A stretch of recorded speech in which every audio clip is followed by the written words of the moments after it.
There are no numerals in the original text of the Bible, not in the Hebrew of the Old Testament and not in the Greek of the New Testament.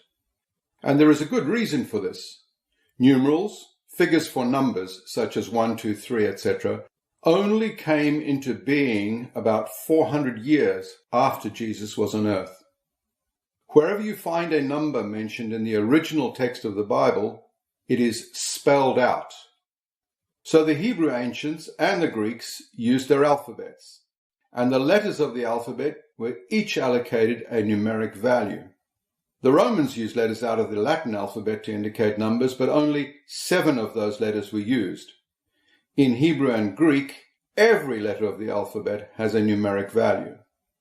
So, looking at the Hebrew alphabet, Aleph, the first letter, has a numeric value of 1, and has had as far back as anyone knows. Bet 2, Gimel 3, Dalet 4, Hey 5, Vav 6, Zayin 7, Chet 8, Tet 9, Yud 10, Kaf 20, Lamed 30, Mem 40, Nun 50, Samech 60, Ain 70, Pe 80, Tzadi 90, Kuf 100, Resh 200, Shin 300, Tav 400. What about Aramaic? There is a little Aramaic in the Old Testament, in the book of Daniel and in the book of Ezra, about 10 chapters in total. It's phonetic Aramaic. Hebrew letters are used, and each of those letters has a numeric value. With that in mind, and believing we can see God's hand of design in the scriptures, let us look at the first verse of the Bible. In the beginning, God created the heavens and the earth. In Hebrew, Bereshit bara Elohim et hashamayim ve'et haaretz. In session 3 of this video seminar series on design in the Torah, we looked at prime numbers. A prime number is a number that is divisible by 1 and by itself only. Now, in Genesis 1:1, the middle word has 2 letters. That is the first prime number. There are 3 words on each side of this middle word. 3 is the second prime number. There are 7 words in total.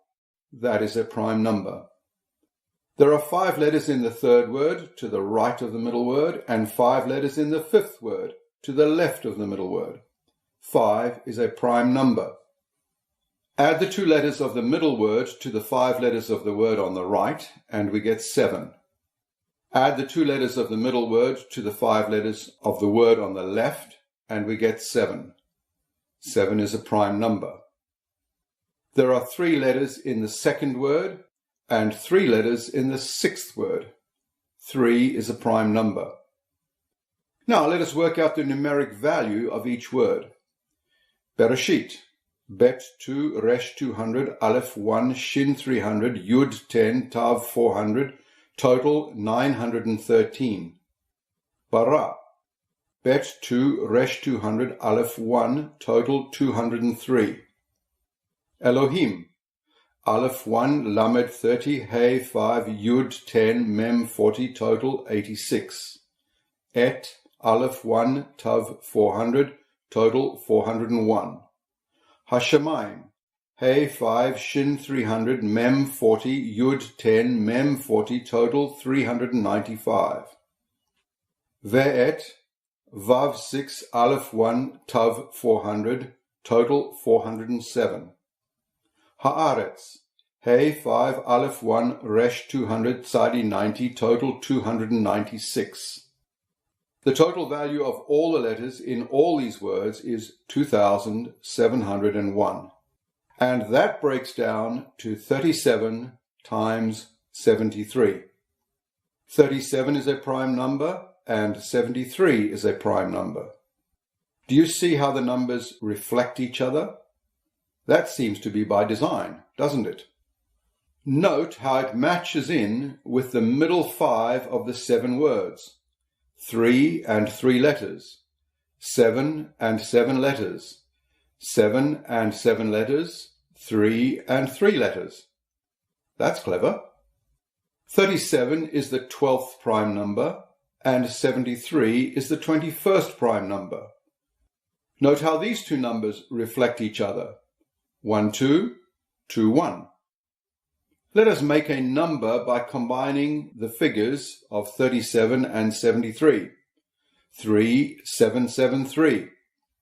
That breaks down to 7 times 7 times 77.